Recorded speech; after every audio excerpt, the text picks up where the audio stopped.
We are a team. As storytellers and dreamers, there is always magic to discover. Once upon a time, a Las Vegas showgirl and a comedian magician figured out that even with different perspectives, our adventures and experiences together are really just one big caper. All right, you want to get this party started? Yes. Okay. So you're not used to being on camera. No, I'm not. Because you host a podcast. And I just wear my jammies or whatever I feel like. So this is interesting. It's kind of new. Although it was, we're 4 days shy of being 1 year from one of the live broadcasts that we did together right in this very spot. It was on the 25th of last September, I believe, that we did the red carpet. Oh, yeah. And that was live. That was live. Yeah. And we had a camera. And I had a showgirl hat on. So that's different too. Well, yeah. I can hide behind a showgirl feathery hat. It's easier. It's like a disguise. Kinda, yeah. Or is it a license or a disguise? I would say it's a license. It's my crutch. I don't think it's a crutch, but It's I a totally crutch. get it. That's what they say. Alter egos are psychological. We should do a podcast about that. Okay, writing it down. Okay. Alter ego, psychological crutch. Yeah, I still disagree. I don't think it's a crutch. You don't have to agree with me.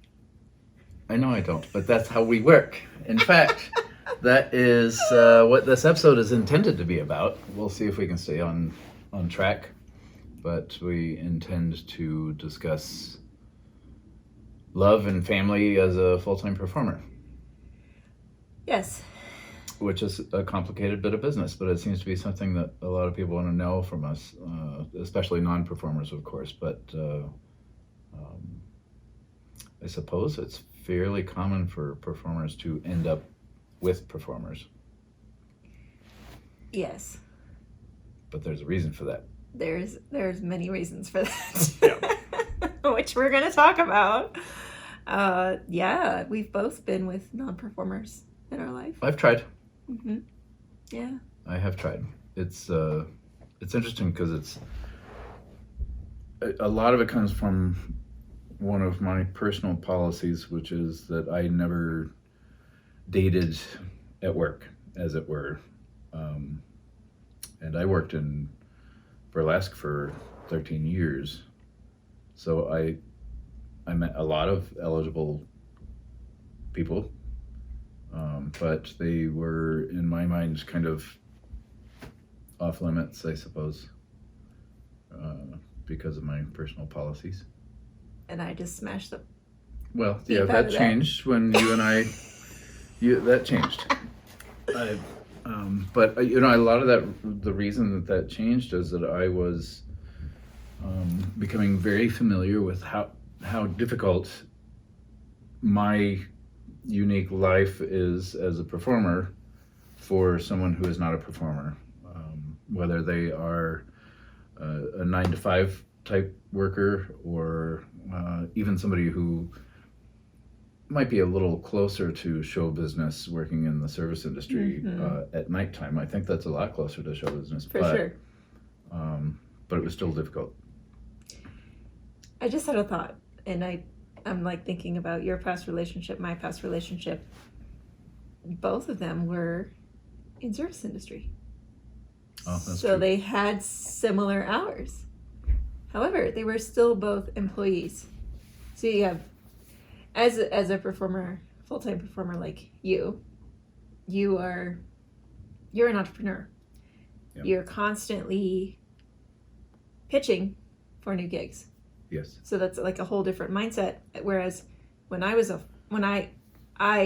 also say full-time performer, burlesque once a week is not a full-time performer. Just FYI. No. That's my perspective because I worked in a show where I was performing 6 days a week. I can't think of in burlesque, as long as that's being talked about, I can't think of many full-time performers in burlesque, and most of the people I think of are the variety acts and not the Right. peelers. Right, because peelers. Peelers. If you didn't know what a peeler was. Okay, so I did have a real relationship with someone when I was a full-time performer. And again, I say full-time is when that's your major hustle. It's not a side hustle. Your primary source of income. Yes, but when I was a full-time performer in a show, I was an employee. True. I did not have to be doing what you have to do and pitch, so it's a little bit different. It is. Just slight, but we'll probably do an episode about that. Yeah, that's we've been a team for a lot of years, and interestingly, our relationship I think is unique, even compared to other performer relationships. Yes.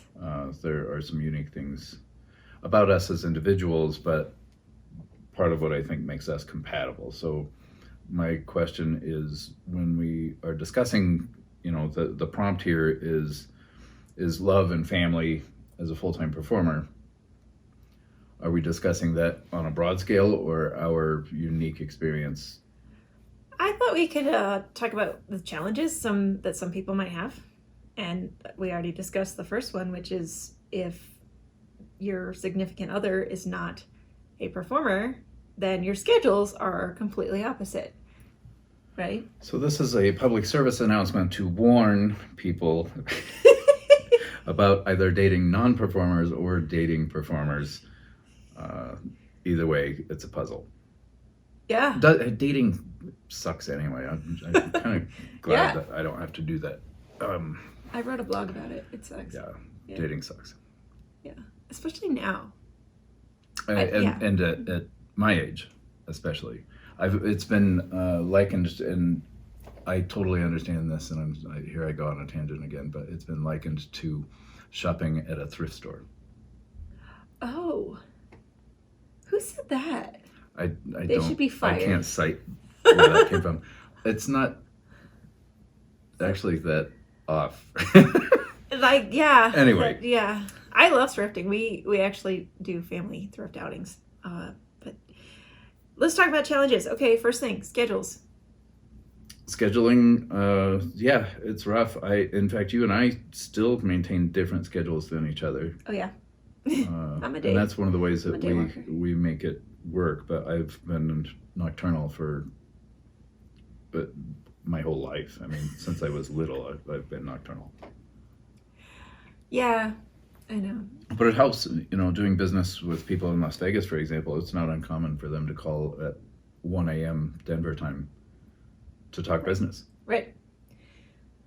Well, the thing about that is Las Vegas is a miserable place to live in the summertime because it's 120 degrees outside. Who wants to even live in that? So you're either in an icebox in a casino working, or your office if you work a regular 9 to 5 in Vegas, or you're a show person, and you, depending on the kind of show person you are, you perform your shows, and then after dark, or after, midnight, when all the shows are closed, you can either go party all night, or you can go home and have your nice quiet midnight gardening. Fluff used to garden, and Fluff used to garden after the shows.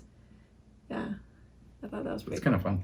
Yeah, Fluff was my old boss. She was the company manager of Jubilee, and she would just go home and garden after the show, both shows. So I heard that from my friend who's friends with their old neighbor, Fluff's old neighbor. Oh, that's right. Mm-hmm. That's right. I remember. Yeah.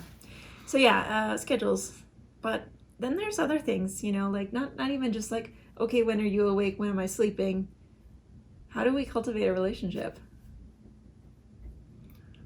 Well, again, like, to speak on a broad level, I don't know. I mean, I'm not sure that I can give specific advice to, say, a couple of performers without understanding their, individual dynamic. I could probably help. Yeah. I know you could, but I think it's unique to the individuals. You know, the things that apply to all of us is the schedule's weird.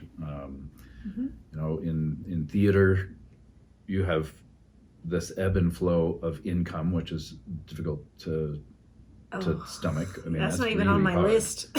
Well, that's really hard on our relationship. You know, it's It can be. if it comes to date night, which you can't possibly schedule, you might be going for burgers or steaks or ramen. Because there's no way to... And not the expensive ramen. We're talking No. going to the grocery store, picking up 2 packs of top ramen and coming home and making. Right. So that's difficult on a relationship. That's really kind of hard. So I think that's one of the ways that being with another performer makes it a little easier, because that person also understands this roller coaster of finance. Okay, so how about the people of the world that are not dating performers? The people of the world They who are have to not... deal with that stuff too. Yeah, true, yeah, but Like if one of them lost their job, it's a similar sure, thing. yeah, this, I think what he's trying to say is performers they're used to that ebb and flow of income. But and I've been doing gig work for 3.5 years now, if you're a gig economy worker, so you drive for Lyft, Uber, you deliver food, Uber Eats, what else is there? Grubhub, DoorDash, any of those. they're not sponsors. No, they're not.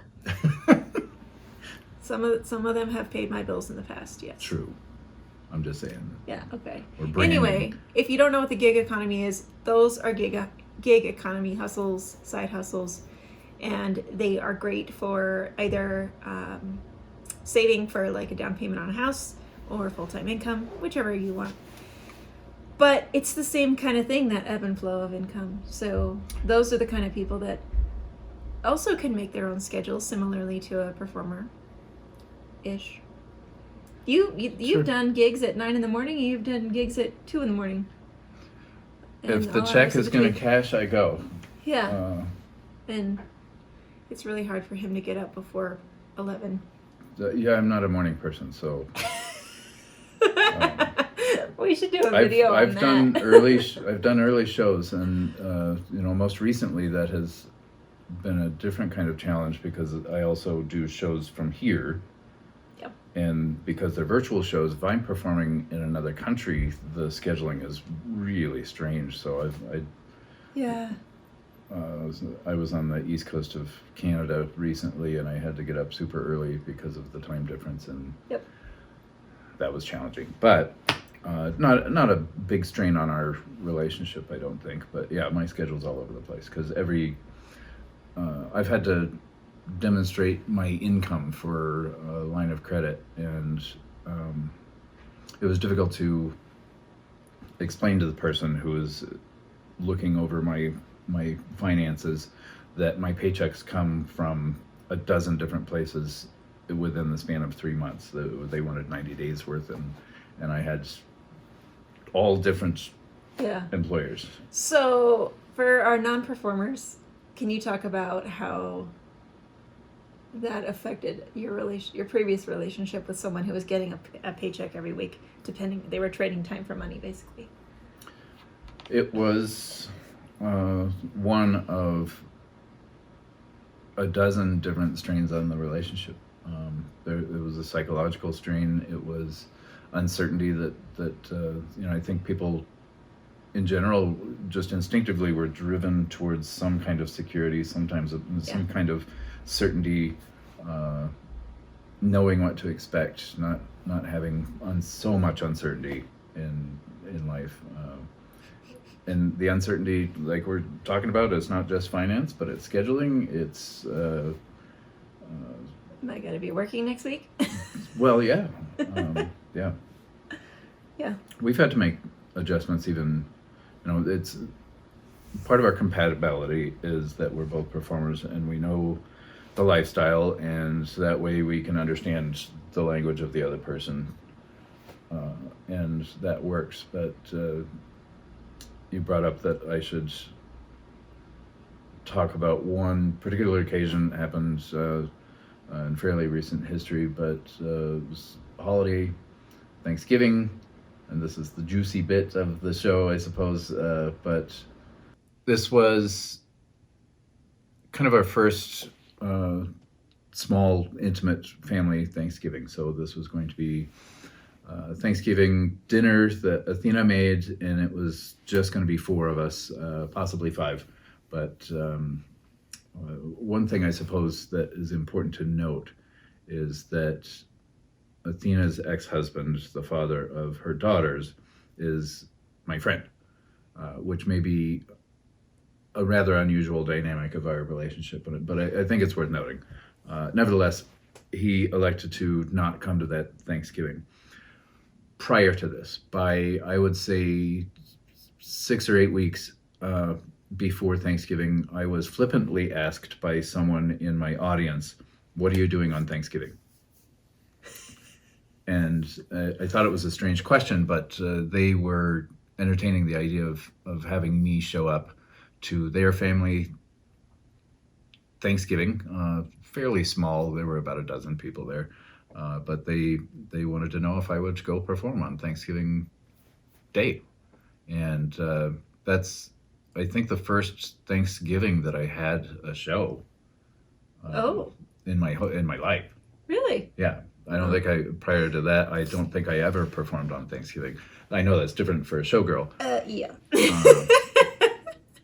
Try doing a kick line with a whole Las belly full of turkey. Las Vegas doesn't go dark on No. holidays. Nope. But in Colorado, pretty much everything is dark. In fact, I just got a message today that two of my shows are not happening because of Thanksgiving and the Christmas holiday. So anyway, that was an unusual circumstance, but one of the things that added to how unusual that was is that the person who asked me if I was available on Thanksgiving, or what are you doing on Thanksgiving, is a person that Athena was aware of through another job, a completely different job, but I didn't realize to whom I was speaking at the time. I didn't really know who this person was, and that's an awareness thing, but it's also an industry thing, because this person is well known in a completely different universe than I'm used to, and that is the legal world here in Colorado. A big name in the legal world, and Athena, through one of her design jobs, was aware of this person and a bit starstruck at the idea that I would be going to perform for this person and their family, which I did, and it was interesting, but it required that Thanksgiving dinner was scheduled oddly in order to accommodate that schedule and my need to take off and drive. I can't remember how long the drive is, a couple hours. Okay, he's failing to recall this part of the story, that it wasn't just here in Denver, Colorado that he was performing. They wanted him to perform at their mountain home in Beaver Creek. So he had to drive from BFE Aurora, which is where we live. BFE, literally. The next town over is the Prairie. We're on the edge of civilization, I suppose. Yeah. Yeah, it was. I had to plan in that schedule the commute, which was a couple hours. Yep. Both ways. So dinner had to be ready at, like, I think noon. It was a big interruption to the schedule, and I am ever grateful that my tiny family forgives me for such things. But it was certainly an opportunity in my career that it was an offer I couldn't refuse, I suppose. So everybody accommodated me, and I'm grateful. Yeah. Yes. I think another challenge that people face when they're in a relationship with a performer is going to shows. So, I mean, there's various kinds of performers. There's performers that do one show every few weeks or whatever. Or there's, corporate events. I can't go to your corporate events unless I was your manager, maybe. That wouldn't make sense. I guess Right. we don't go with our spouses too. Like if they had a day job, we wouldn't go like, I support you. I'm going to Nope. sit here and micromanage you and watch you work. No. No. No. So maybe that's not necessary. That's kind of support going to your show. So I feel guilty when I don't go to his shows. I really do. It's an interesting. Yeah, I guess feeling. it's. I attended. I don't know how many I missed over the years of any of your performances, but I was at most of them. We were pretty much in all of them. Yeah, and you did come a lot to my. Yeah. Even if you weren't booked for the show. I would try to help too. So I mean that was a big part of it. Yeah, like I was. He was my roadie. Costume department or assembly department or whatever. And when that works, it's great. It's not always possible. Sometimes we are booked at the same time or have been in the past. So we can't attend each other's shows. But that's interesting too because it's difficult to maintain friendships with most of my friends are also performers. I can't go to their shows and hopefully they understand, but they can't come to mine either. Yeah, we're not even talking about those kinds of relationships. We're just talking about love, life, and children. Yeah, and we'll stay on track for that. But clearly, you can tell what our priorities are. This also means to bring back a date night. We don't schedule a date night, but No. It'd be difficult anyway because there is a high chance, crossing fingers, that I get booked and I'm just not able to. Yeah, we used to use my show bookings as date nights. We would go have True. dinner. Yeah. We would have dinner before your shows. Yeah. Yeah. So that's kind of how we made it work. So we could, cultivate our relationship. Sure. Yeah. A lot of our travel revolves around performing. So the times that we've gone to Las Vegas together, which is several now, but there was always a show involved somehow. So I was performing, or yeah. We've never taken a vacation business. together. Actually, no, that's not true. We did take one vacation. It involved a handle of makers and A staycation. yeah. A staycation, which was lovely, and we'll be doing that again this year. Minus the handle for me. No, anyway. no, Nope. yeah, no drinking. But No. yes. None of that.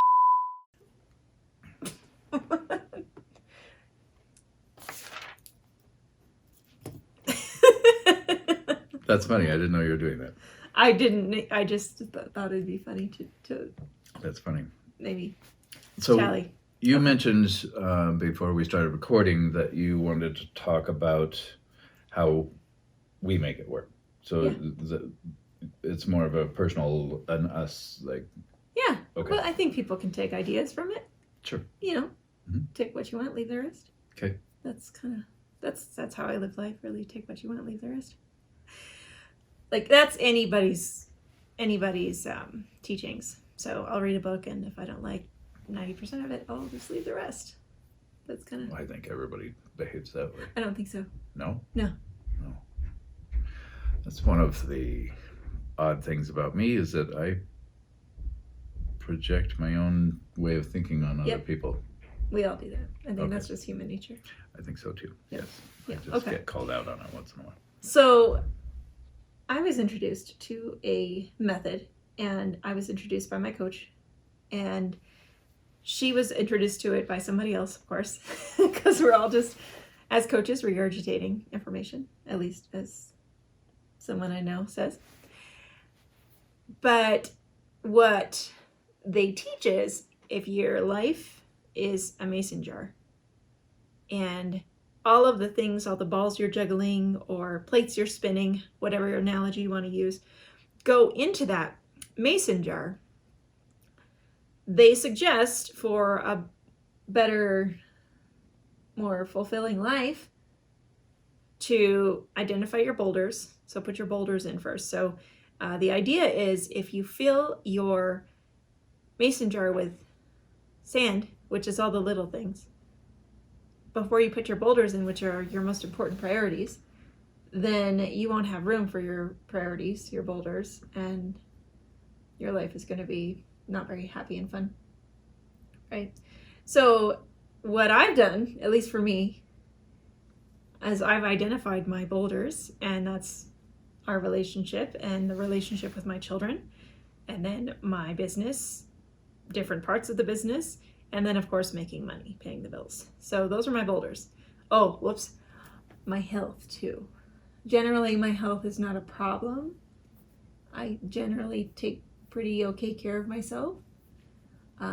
Self-care is one of my boulders too. I forgot about that one. Sorry. So self-care, I don't eat the best, but generally at my age, I'm okay for, eating cheeseburgers a couple times a week. Just kidding.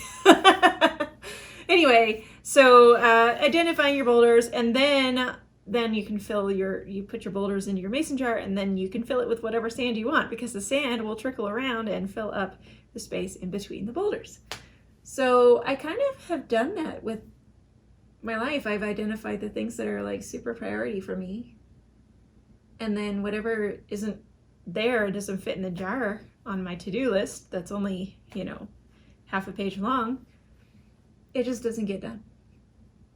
And I probably could prioritize more date nights, but since the reckoning of 2020, I appreciate that's one of the traits that you have that I do not, which is kind of an organized, even a way of thinking about how you cope and how you deal, and you're a very regimented, scheduler, and I have an appreciation for that. It is not how I function, but I can't necessarily identify or even give it a title as to how I function or get anything done, because I work on whim. You're a pantser. It's called a pantser. Okay. A fly by the seat of your pantser. I suppose, yeah. That's Felix. I do work that way. I have tasks and priorities for sure, but everything is it's a little loose. It's not crazy, but it's close. You just need a wider berth. You need a bigger mason jar. I guess And then you dump it all out and then scoop in whatever you feel like scooping back in. Okay.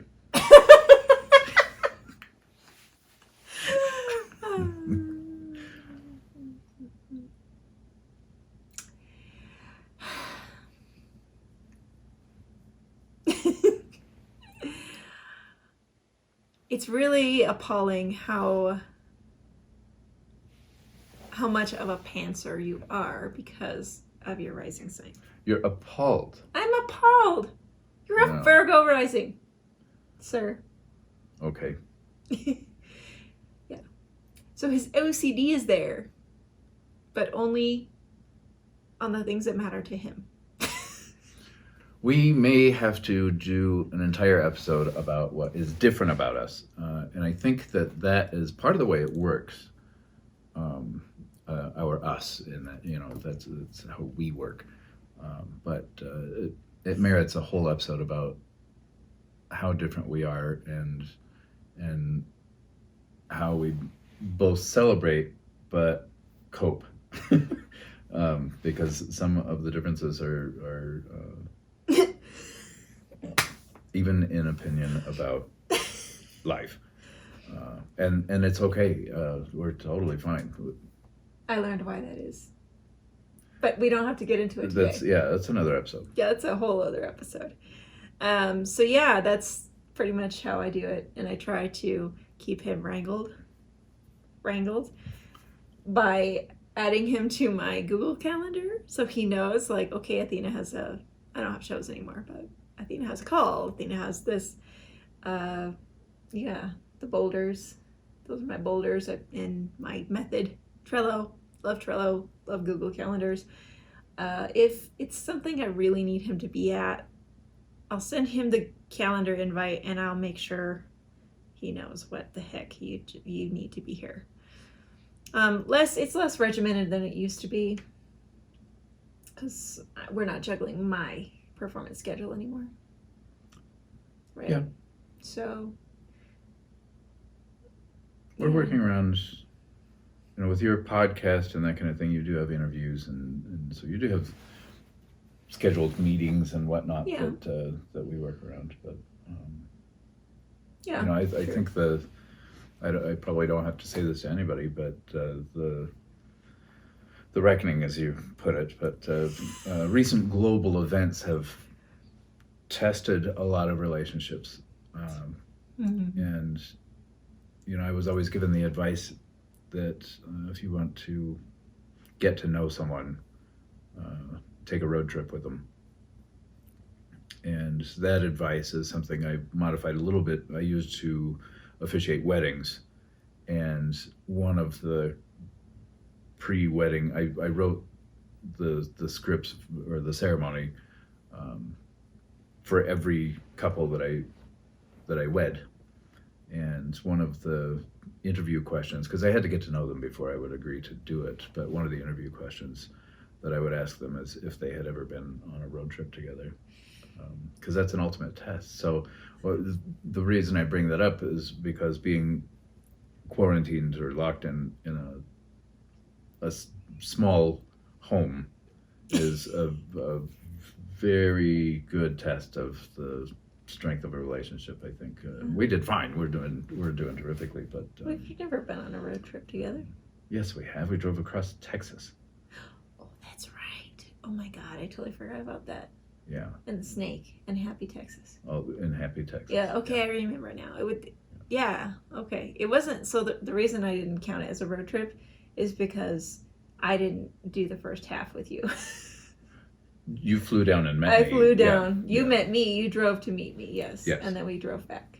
Yeah. That was like hilarious. That's why I didn't count it as a road trip in my head. But yeah, I guess we have. Okay. That was a long drive. I think Oh, it yeah. counts. Yeah, it totally counts. Texas is a big place. Oh, Texas. Yeah, we'll stay off the topical stuff. Uh-huh. With regard to love and family as a full-time performer, I don't want to conclude it because I want that to be a discussion that keeps going. Yeah, that's just pretty much how our discussions always happen, isn't it? I don't think we've ever finished one. No. We just add to how We many just add to it, discussions that yeah. we're having. We have pretty deep talks all the time. Which is why we have the podcast now. It's become kind of a family dynamic where the girls are also involved in these ongoing discussions, however much eye rolling they cause. But It's not that much.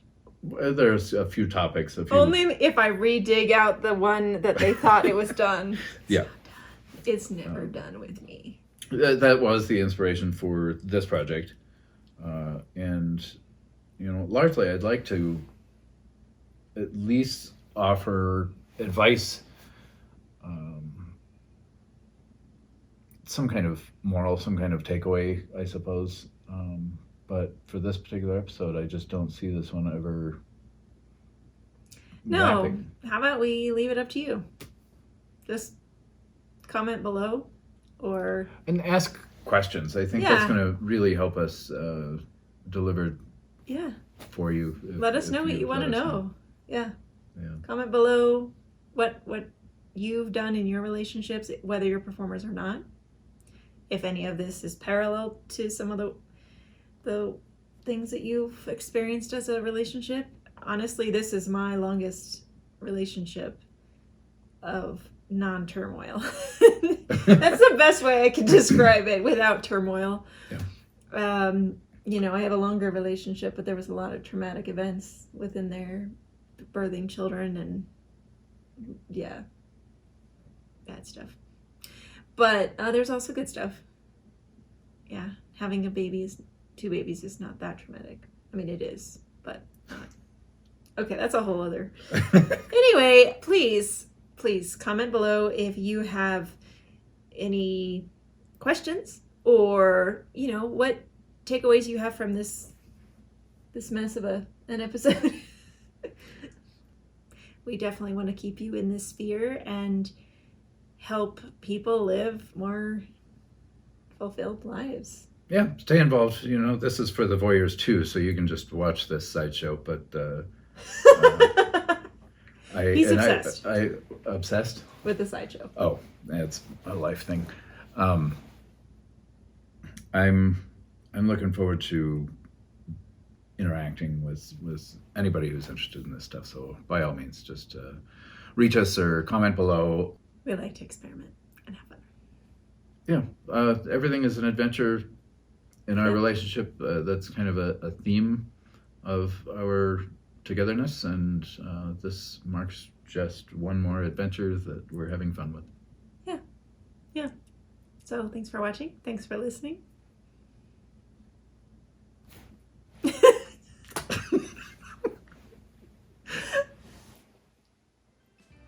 Cheesy. We can't keep doing this without you. Give us just a little bit of your time by subscribing, sharing, rating, or talking about One Big Caper with someone else. We truly appreciate your support. We want to hear your stories. Visit onebigcaper.com to get to know us even more. This episode of One Big Caper was published in 2022. All rights to broadcast in whole or in part are the property of Gazelles Productions, LLC.